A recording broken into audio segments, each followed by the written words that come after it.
Okay, in this video we're going to do a second example for U-substitution. So we have the integral of 10x squared plus 7 to the fourth power times 40x. What I want you to notice is that we have a composition in the integrand, which is that 10x squared plus 7 is being raised to the fourth power. So here there's an inside and an outside function. So it's a good candidate for a U-substitution. So let's let U be the inside function, 10x squared plus 7. And if we're going to transform our integral to be in terms of u, we also need to find the differential du. And that will be the derivative of u times dx. So this gives us 20x dx. So notice that in our integrand, we have a 40x dx, something close to 20x dx, but not exactly, it's just off by a constant. We can still do our U-substitution here. So what I'm going to do is I'm going to solve for dx. And dx will be du divided by 20x. So I'm dividing both sides by 20x. And now I'm going to write an intermediary integral that's going to have u's and x's at the same time, but we'll need to transform that to be an integral entirely in terms of u. So since I assign u to be 10x squared plus 7, we have u to the fourth power times, now we still have that 40x for now. This is just another way of doing u sub. And for dx, I'm going to substitute what we have here, which is du divided by 20x. So notice that 20x goes into 40x 2 times. So I can cancel that out and write a 2 here. And we can even factor out that constant 2 outside of our integral. And so now we're going to be able to find an antiderivative pretty easily using the power rule. So this will be 2 times u to the 6th over 6 plus c. We can simplify this a little bit and write u to the 6th over 3 plus c. And then our final step is to replace u so that it's in terms of the original variable of integration. So this gives us 10x squared plus 7, that's the value of u, to the 6th power over 3 plus c. So because we had 40x dx, and 40x is the derivative of u, but off by a constant, we could still do a u substitution. That's because 40x dx was actually twice our du.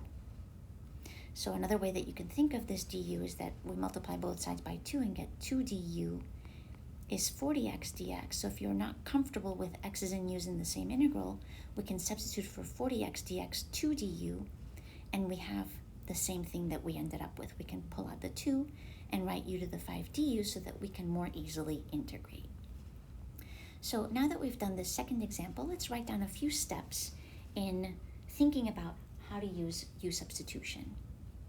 So first, we need to, in the integrand, we're going to first look for a composition in the integrand.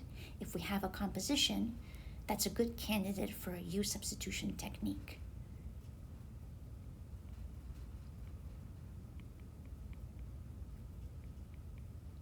So look for the composition in your integrand, the function that you're integrating. 2, assign to that function the variable u. So we'll assign to u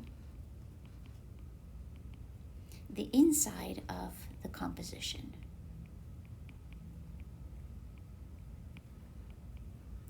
Once we've done that, we need to also find du. And to do that, we're going to differentiate u. So find du in terms of dx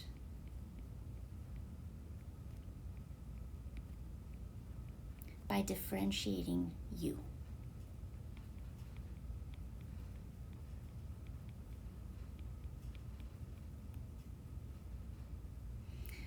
Our fourth step is to make the required substitution. So we're going to substitute the inside function with u,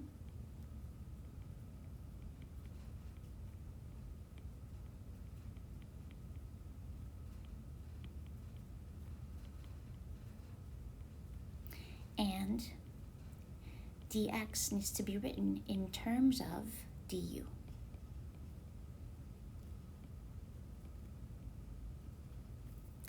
Once we've done that, we can integrate, which means find the family of functions, find the family of antiderivatives. So we will integrate the indefinite integral. And finally, substitute for u, or substitute u in terms of the original variable of integration. Here I've been calling it x, so the original variable, let's say it's x. Could be y, could be something else, but in this list of steps I'm calling it x since we talked about dx. And those are the steps for doing a U-substitution, our first technique of integration.